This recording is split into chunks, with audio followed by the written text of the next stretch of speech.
Assalamualaikum warahmatullahi wabarakatuh. Apa khabar semua? Ustazah doakan semoga semuanya baik-baik dan sihat-sihat sahaja di rumah, insya-Allah. Baiklah anak-anak, pada hari ini insya-Allah kita akan sambung pelajaran adab kita. Anak-anak boleh buka buku teks muka surat 45. Kita akan sambung pelajaran bagi tajuk adab ketika berjalan. Okey, adab ketika berjalan. Baiklah, objektif pembelajaran kita pada hari ini, di akhir pembelajaran, anak-anak akan dapat menyatakan adab-adab ketika berjalan. Yang kedua, membezakan cara-cara yang beradab dan cara-cara yang tidak beradab ketika berjalan. Dan yang ketiga, anak-anak dapat membaca doa ketika berjalan. Dan yang terakhir, anak-anak dapat menyatakan hikmah mengamalkan adab berjalan dan akibat jika tidak mengamalkan adab berjalan. Apakah yang dimaksudkan berjalan di sini? Berjalan ialah orang yang keluar dari rumah untuk menuju ke satu tempat dengan berjalan kaki, sama ada untuk ke sekolah, menziarahi jiran, membeli belah, bersiar-siar atau ke masjid. Elakkan berjalan bersendirian kerana akan mengundang bahaya. Okey, beritahu kepada kedua ibu bapa kamu sebelum kamu keluar dari rumah. Okey, itu adalah adab berjalan. Okey, baiklah anak-anak. Sekarang mari kita lihat apakah dia adab-adab sebelum berjalan. Sebelum berjalan ya, maksudnya apa yang perlu kita lakukan? Yang pertama, menutup aurat dan berdoa. Yang kedua, memakai alas kaki. Alas kaki seperti selipar, kasut. Okey, yang ketiga, dimulakan dengan langkah kaki ke kanan. Ini sebelum berjalan ya. Dan yang keempat, niat berjalan dengan tujuan yang baik. Sekarang kita lihat pula adab semasa berjalan. Semasa dalam perjalanan, apakah adab-adab yang perlu kita lakukan? Okey, baiklah anak-anak. Adab semasa berjalan, yang pertama, melangkah dengan sopan dan teratur. Yang kedua, menundukkan sedikit kepala ketika berjalan. Jangan berjalan dengan megah meninggi diri. Okey. Yang ketiga, memberi salam apabila bertemu sesama orang Islam. Yang keempat, memberi laluan kepada orang yang lebih tua. Ini adalah adab semasa berjalan. Okey, baik. Okey, baiklah anak-anak, sekarang kita lihat apakah dia keadaan yang dikatakan tidak beradab ketika berjalan. Apa dia contoh-contohnya? Jadi benda-benda ni kita tak boleh buat. Yang pertama, berjalan sambil makan atau minum. Sunnah Nabi makan dan minum hendaklah dalam keadaan duduk, jangan berjalan.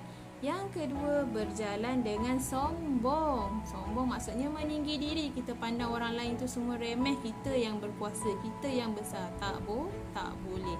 Yang ketiga, berjalan sambil bercakap dan tergopoh gapah.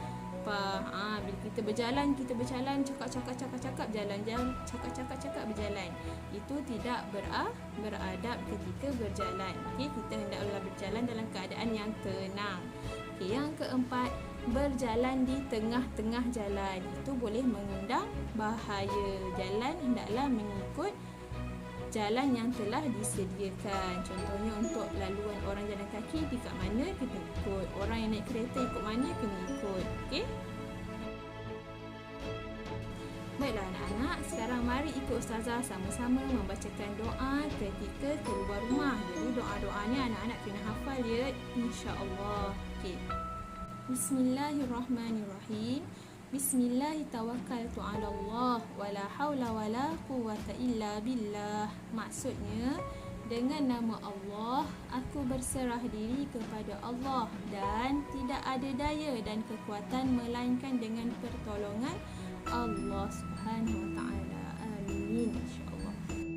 Okey, baiklah anak-anak, sekarang kita lihat pula doa ketika memulakan perjalanan. Okey, kita dah mula berjalan, ada doa yang perlu kita baca, iaitu ikut ustazah sama-sama. Allahumma hawwin alaina safarana hadha wa tuwi 'anna bu'dahu. Allahumma anta sahibu fis safari wal khalifatu fil ahli. Okey, maksudnya, ya Allah, mudahkanlah perjalanan kami ini dan dekatkanlah yang jauh. Ya Allah, Engkaulah teman dalam perjalanan dan pengganti keluarga. Amin ya rabbal alamin. Okey, baiklah anak-anak, sekarang mari kita lihat apakah dia faedah beradab ketika berjalan. Okey, yang pertama, beradab ketika berjalan merupakan amalan yang mulia dan mendapat pahala. Yang kedua, dihormati oleh masyarakat sebab kita menjaga adab ketika berjalan. Yang ketiga, perjalanan dilindungi oleh Allah insya-Allah. Yang keempat, maruah diri akan terjaga. Yang kelima, mengeratkan silaturahim. Okey, sebab kita menjaga adab. Dan yang keenam, mengajar kita menjadi orang yang berdisiplin apabila kita beradab. Okey, baiklah anak-anak. Sekarang mari kita lihat apakah dia akibat jika tidak beradab ketika berjalan. Apa keburukan dia? Yang pertama, kita akan menjadi orang yang tidak berdisiplin. Yang kedua, kita akan mendapat dosa. Na'udzubillah min zalik. Yang ketiga, terdedah kepada bahaya. Sebab tu penting kita menjaga adab ketika berjalan. Dan yang keempat, tidak dihormati oleh masyarakat. Orang keliling tak suka bila kita tidak menjaga adab. Baiklah anak-anak, sampai di sini dahulu untuk hari ini. InsyaAllah semoga bertemu lagi pada masa akan datang. Jaga diri baik-baik. Assalamualaikum warahmatullahi wabarakatuh.